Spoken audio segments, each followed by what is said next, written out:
Welcome, Internet, to another ARFCOM review. We're joined today by a special guest here. It is also Josh from Mr. Guns. Josh, would you like to say hi to your camera? Thanks for having me. Hello. He's a cool dude. He's got a nicer beard than I do. I like him because his name is Josh. My name is Josh. I'm from AR15.com. I do like marketing and stuff. This is Taylor. Still here. Also from AR15.com. We're daddy list today. Paul's off. Still uncomfortable when he says that. Something like that. Doesn't matter if he's here or not. Taylor's our camera jockey. He also keeps us based and not cringe. Today, we are assembled here today because we have to review a pistol. Specifically, the now controversial, thank you, Mr. Guns and Gear, and Mac on Twitter, for the Springfield Echelon, a striker-fired polymer frame pistol. I have never seen one of those. Please enlighten me. Yeah, so in case you're new to this kind of gypsy magic, these are guns that are typically catered towards duty use. Duty not like poop, but duty like for police officers, things of that nature. This is outside the waistband. Carry for like government employees or, I don't know, people that LARP professionally like we do. It's catered towards us. This is designed typically to be flexible. You're trying to get this to be that I can issue these things out to 100 different people. And these all people have different hand sizes, different preferences, different use cases even, depending on what your I don't know, area of theater that you're operating in or whatever. LARPers go away. Mission specifics. But this is Springfield's take at that. And broadly speaking, I do think that this represents someone listening to what everyone complained about.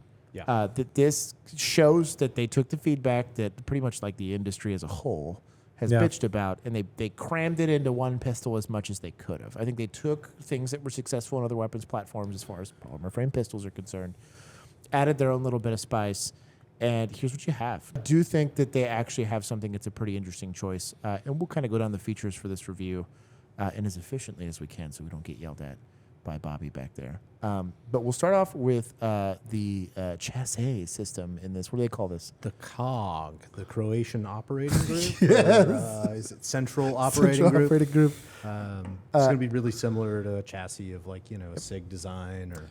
The reason why I think the SIG got adopted is it scratches that government itch for modularity. And really, on the secondary market side of things, before all of this was the deal. Gen 3 Glocks were the, by far, is that 1911s? Because they're just an old design. That was like your gold standard for modularity. You had so many different companies that were able to make these things and not get sued the pants off of. There were so many companies that had their business model surrounded by that you were like, options for days.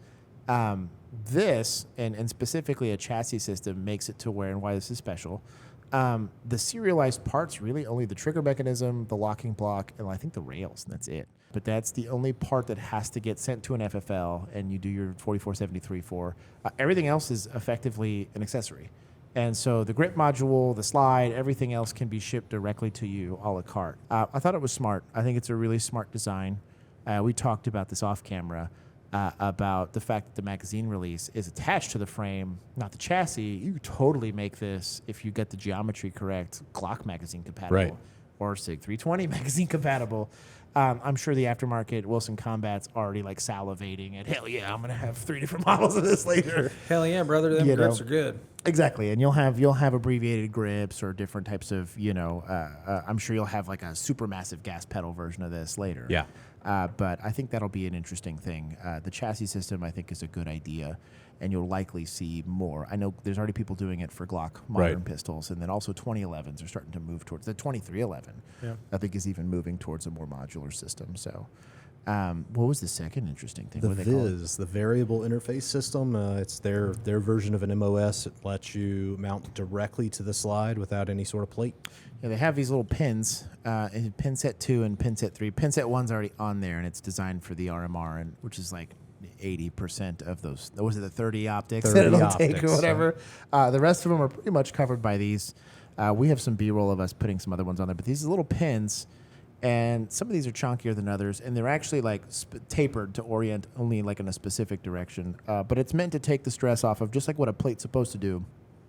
It takes the stress off your mounting screws, so that in the violence of the recoil operation of the handgun that you're not tearing up your optic. I think it's pretty genius. The coolest thing about it is that it sits the optic so low, you get a legit 1/3. And we'll roll in the B-roll for this. I didn't notice it. We were just shooting it with the U-dot sights. But when we finally threw the optic on there, it was cool to be able to get on. And even with an RMR that doesn't really have a terribly tall window, we were able to get a really nice 1/3 co-witness. And then you're really only lifting your hands a little bit to get it to be truly co-witnessed. Right. I'd be curious to see about all the pistol operators with red dots are like, you don't just co-align it with your irons. I'd be curious to see if this changes that discussion. Probably won't. They all bought higher iron sights on those pistols probably too. Yeah, exactly. So this, you don't need the super skyscraper suppressor height sights to get that, and I think that's a huge win. I'd be curious to see the longevity of these pins, but the good news is these got to be cheap. They got to be cheap. These are going to be like cents on the dollar. If anything, it's like they might not even charge you. They're like, this is kind of annoying. Here's a new set. Please just go away and leave That's me a good 5-star customer review. service, though. Exactly. If they can fulfill that, I think it's a win. You'll probably also likely get updated versions of these, depending on if there's any advancement as far as red dots are concerned. Really, as we move as far as the slide's concerned, we get to one of my favorite parts of this, and it was the slide serrations. They took after the VP9 on the back end, where they have these. You would think they're like wings. On the VP9, they just added extensions to the slide, and it made for I call it a girthy girl. On the back end, it was nice because if you slingshot, and especially when you're running red dots, especially when you start to get like enclosed red dots where they're like ginormous on the back end, you really don't want to be pulling on the red dot itself. So you would like to get a ledge to pinch, but when you're concealed carrying, that big old chunky girl's rubbing into your stomach. They achieved it by tapering the slide. They did it both on the back end and they did it on the front end, right in front of the chamber. And for press checks, it was super nice. And then I think I also liked the really wide serrations that they had also between that, so you don't get all the Cheeto dust. And it's almost double the size of like something. Oh yeah. It's a win. They probably looked at a lot of like the agency arms and Zev slides in the aftermarket and said, without all the window cuts, how do I accomplish a slide that's easy to rack? And this accomplishes that. I had no issue. We got a ton of footage of me working malfunction drills and stuff that with this. The gun was reliable. We put like about 700 rounds between the two of us through the gun, or the three of us through the gun. I didn't have any issues. I shot it with and without gloves, no issues. Start to move towards the frame. Really cool. I actually really like this texture. This is MMP 2.5 texture. If you wanna call it it's like that. the 2.0 once they figured out they didn't want to take skin off. If you've ever had like the very first 2.0s, it was like 150 grit sandpaper. Yeah. This is much closer to like 400 grit sandpaper. Yeah. Really nice without being terribly too abrasive. The ergonomics of it, as far as like when the hand model grabbed the mold for this, a lot more like the PDP. Yes, it's trim. It feels good. It does have adjustable back straps. We went with the slimmer ones. I just preferred it. I have medium to large size hands, and that was nice. But you preferred the larger one. I shot with the large one, yeah. It is an appreciable difference. Like I noticed it in like when I had one from the other. But I think that it kind of goes back to that modularity conversation that they had, and I thought that was really, really nice that they did that. They have ambidextrous magazine release that drops a 20 or 17 round mag that both of them are here on the table. I like, that's probably one of the best ambi-mag releases out there. Just that it was a very nice, like, release the magazine. Like we talked about this with the 226s. With an empty magazine, those things fly out of here. But typically on ambi-mag releases, I have issues where I push the magazine release and it goes into my knuckle. Doesn't fully deploy, yeah. And so I'll have issues where, especially under stress, when you're just cramming on the thing and it won't, you end up trying to strip the mag out and dumb stuff. I didn't have that issue here. And more impressively, I didn't have that issue with the ambidextrous slide lock lever. Depending on which naming convention you're from, it's a slide stop or a slide lock lever or a slide release, whatever. This one is, to my knowledge, the only one designed like this, and it's just a ledge. There's nothing that really, it doesn't really jut out that far from the frame itself, and it's protected on both sides on the undercut, but it was probably the most cool feature that was on this outside. There's everything else that's cool with the mounting plates and all that, but from a like user standpoint, damn, that was cool. Like, I really enjoyed, I'm used to we call them the dog ears. If you look at like a Gen 5 Glock, not only do they come out, there's these huge ledges down. And for wrong-handed people, it's great because you have a full-on slide lock lever on the left side or the right side of the gun for your left-handed thumb people. But this is nice. I was really, in my personal opinion, and I'm super biased, all slide locks should be like that. Yeah. It's super biased. I'll take it now. I'm a Gen 4 stock Glock runner right here. No, straight up fuddy with iron sights. Glock's drunk. Yeah, I'm a block carrier, and I much rather prefer these. And that's because even like when I do like Polymer 80 builds or like 80% arms builds, I'll do the extended magazine. It's what comes with most of those parts. This is top tier. Yeah. Everybody take notes on that. That was incredible. I'm sure they like Springfield's like, hell no, you won't, not without paying me royalties. It was nice. It's got like a baby gas pedal on the frame. It's double undercut, which is nice. It's a pretty it's not a terribly aggressive double undercut, but it is there. And I shot it with gloves, and this like... She's thick. That's a big hole. But I didn't have any issues with operating it. It was a big trigger guard. It's Texas, so we don't do that. Here it's hot. We don't have those kind of gloves. I did it for the It's internet. the wrong time of year. The trigger on this was great and weird all at the same time. Like I have good and bad things to say. I do like it's a lot closer to what a single action, like a decent single action trigger will feel like. It sits much further back in the trigger guard itself, and so I don't feel like the reset's terribly long, and there's a really nice defined wall in the back. It was only 4.5 pounds on average on the trigger gauge, but like the reset was it's weird. You could hear it but not feel it. For sure. And the not feeling it part is weird. It's weird. Dry firing it, I thought I'd not like it as much. But it's only weird until you shoot it. Yeah. We're doing build drills and you don't notice it at all. Right. I was able to group with it just fine. No warming up out of the holster. We were doing double taps. This is 10 or 15 yards, and I had no issue with it. There were no mics. Yeah. There were no mics. I didn't. I mean, just to pick it up and have no experience with it and be able to shoot it and be relatively comfortable. Yeah. I'd say that holds a lot of credence to the ergos of the gun. Not gritty. I think they're doing a good job. Even when I kind of took it down, there was not a lot of machining marks. This is likely new machining for them. So they probably bought all new tooling for this. They're probably very committed to this line of pistols. So I kind of expect that with a newer gun. But I think they did a good job of realizing, hey, marksmanship is actually on a pistol's hard enough as it is. Right. Let's not put a shitty trigger in there to make it even harder for yourself. Most of the time, duty-rated guns are designed to sit there for a really, really long time, get abused, and then like right when you need it to work.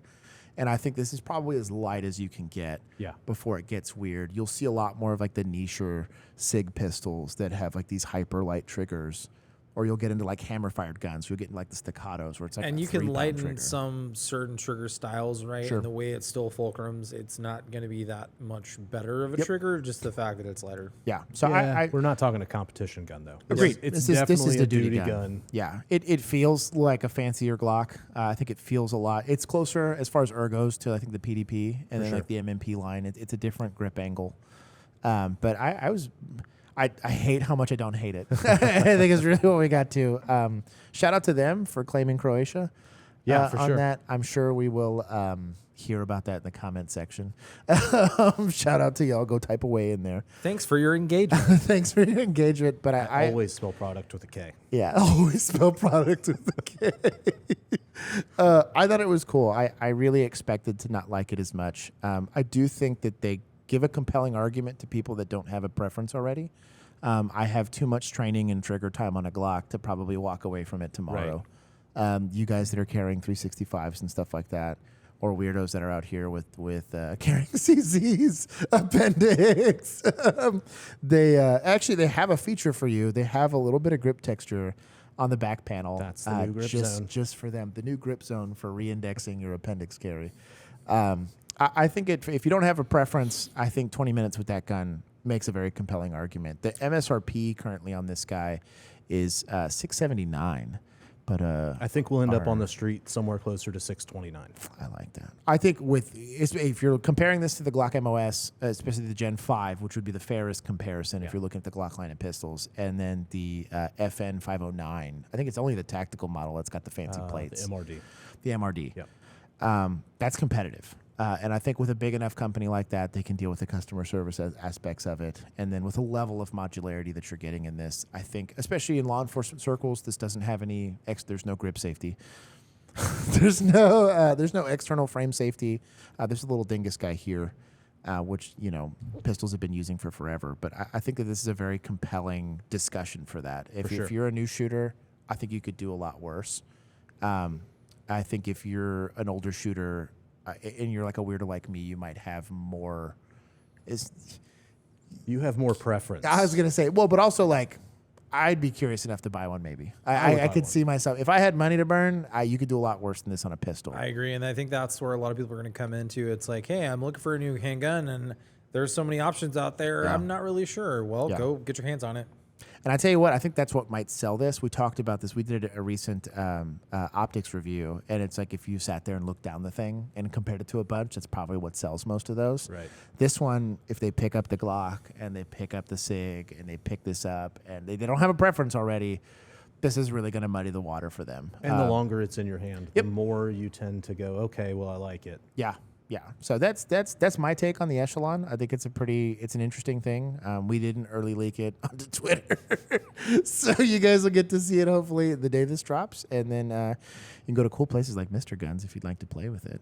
Come Where do see they find? us. Where We do got they them find to you guys? shoot. We're at 2540 East Plano Parkway in Plano, Texas. Yeah, we might be going to go hang out there with our ARFCOM homies there. We're AR15.com. That's AR15.com. You can go check it out. Got threads. I have to apologize in advance for GD. But outside of that, it's a pretty cool place. And then where else can they find us? You can check us out on Instagram, AR15com, no dot. That makes it a little difficult. Also on YouTube. If you're not watching the news, I'd appreciate you help contributing to my employment. And soon we'll have a community Discord going up, so it'll be fun to actually interact and get in there and get it mixed up. And support our sponsors. It's the easiest way to support this type of content. This is often insanely hard to monetize on tough stuff like social media. So go buy their stuff. They do cool stuff, and they're the reason why we're allowed to even have these discussions. Until next time. Stay sexy. And Love stay you. safe or be dangerous. Peace.